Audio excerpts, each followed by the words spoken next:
قلب میں سوز نہیں، روح میں احساس نہیں، کچھ بھی پیغام محمد کا تمہیں پاس نہیں۔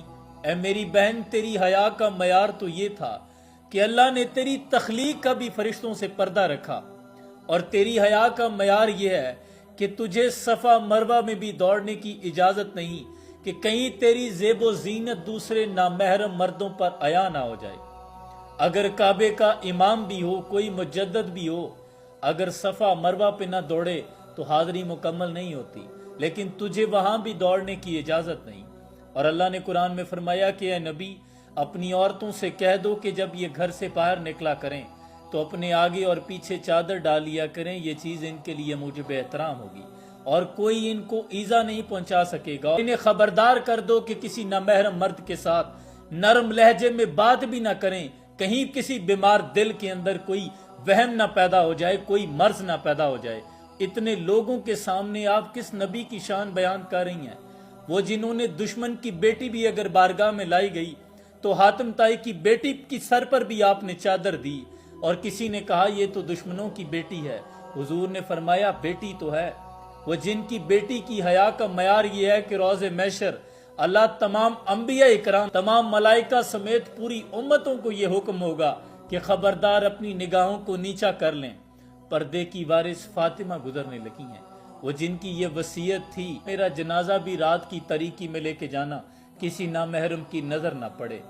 ام خلاد یاد آ گئی، جوان لختے جگر جنگ میں شہید ہو گیا۔ کسی نے آ کر خبر دی تو ام خلاد کا جوان بیٹا جس ماں کا فوت ہو جائے اس کا تو کلیجہ پھٹ جاتا ہے۔ آپ نے پھر بھی اتنے بڑے غم کے ساتھ، آسمان سر پہ گر پڑا تھا لیکن آپ نے اپنی چادر سنبھالی، میدان جنگ پہنچی۔ جوان لختے جگر بیٹے کا لاشا ڈھونڈنے کے لیے کبھی اس طرف دوڑتی ہیں، کبھی اس طرف دوڑتی ہیں۔ کسی نے کہا کہ اماں تیرا بیٹا فوت ہو گیا ہے لیکن تو چادر کو سنبھالے ہوئے ہے، تو ام خلاد نے تاریخی جملہ کہا، آپ نے فرمایا میرا بیٹا فوت ہوا ہے، میری حیا تو فوت نہیں ہو گئی۔ اے امت مسلمان کی بیٹیوں، فلسطین کی بیٹیاں رات کو حجاب کر کے سوتی ہیں، ہم صبح کو مردہ حالت میں پائی گئی تو کوئی نامحرم ہمارا ننگا سر نہ دیکھ لے، اور تم تو یہاں سازگار حالات میں ہو، پھر یہ کس کے لیے بن ٹھن کر کس نبی کی شان اور کن الفاظوں کے ساتھ آپ بیان کر رہے ہیں؟ یہ تو آپ ان کی تعلیمات کے خلاف کر رہی ہیں۔